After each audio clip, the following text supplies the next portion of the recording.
ಯಾಕಂದರೆ 100% counselling K ಇಂದ ಆಗ್ತಾ ಇರೋದ್ರಿಂದ ಕೆ ಇಂದನೇ ಫೀಸ್ ಕಲೆಕ್ಷನ್ ಆಗುತ್ತೆ, ಆಮೇಲೆ ಕಾಲೇಜಿಗೆ ರಿಯಂಬರ್ಸ್ ಮಾಡ್ತಾರೆ. ಅದ್ರಾಗ ಏನೂ ಗೊಂದಲ ಇಲ್ಲ. 100% ಟ್ರಾನ್ಸ್ಪರೆನ್ಸಿ ಇದೆ ಇದರಲ್ಲಿ. ಯಾವುದೇ ಸೀಟು ಯಾವುದೇ ಕಾರಣಕ್ಕೆ ಕಾಲೇಜಿಗೆ ವಾಪಸ್ ಹೋಗಲ್ಲ. ಯಾವುದೇ ಸೀಟು ವಾಪಸ್ ಉಳಿದ್ರೆ ಆ ಸೀಟು ವಾಪಸ್ ಕೆ ಇಂದನೇ ಅಲಾಟ್ ಆಗಬೇಕು, ಇಲ್ಲಾಂದರೆ ವೇಸ್ಟ್ ಹೋಗಬೇಕು. ದ್ಯಾಟ್ ಇಸ್ ದ ರೂಲ್ ನಾವು. ಹಾಗಾಗಿ 100% ಟ್ರಾನ್ಸ್ಪರೆನ್ಸಿ ಇದೆ, ಯಾವುದೇ ಗೊಂದಲ ಇಲ್ಲ. ನಾನು ಅದು ಮಾನ್ಯ ಮುಖ್ಯಮಂತ್ರಿಗಳ ಜೊತೆ ಚರ್ಚೆ ಮಾಡಿ ಅದು ಸೀಟ್ ಮ್ಯಾಟ್ರಿಕ್ಸನ್ನು ಕೊಡಿಸೋದಕ್ಕೆ ಏನು ಅವಶ್ಯಕತೆ ಇದೆ ಅದನ್ನು ನಾನು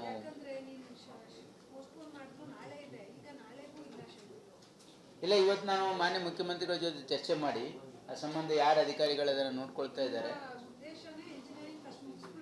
ಹೌದೌದು, ಯಾಕಂದರೆ ಇದು ನೀಟು ರೀ ಎಕ್ಸಾಮ್ ಆಗ್ತಾ ಇರೋದ್ರಿಂದ ನಾವು ವಿತೌಟ್ MBBS ಆ್ಯಂಡ್ ಡೆಂಟಲ್ಲು ಈಗ ಮತ್ತು ಆಯುರ್ವೇದಿಕ್ ಅದೆಲ್ಲ ಬಿಟ್ಟು ಡೈರೆಕ್ಟಾಗಿ ನಾವು ಮಾಡ್ತಾ ಇದ್ದೀವಿ. ಅದೇ ಇವತ್ತು ಬರ್ತಾರೆ, ಚರ್ಚೆ ಮಾಡಿ ಅದು ಫೈನಲ್ ಮಾಡಿಸ್ತೀವಿ.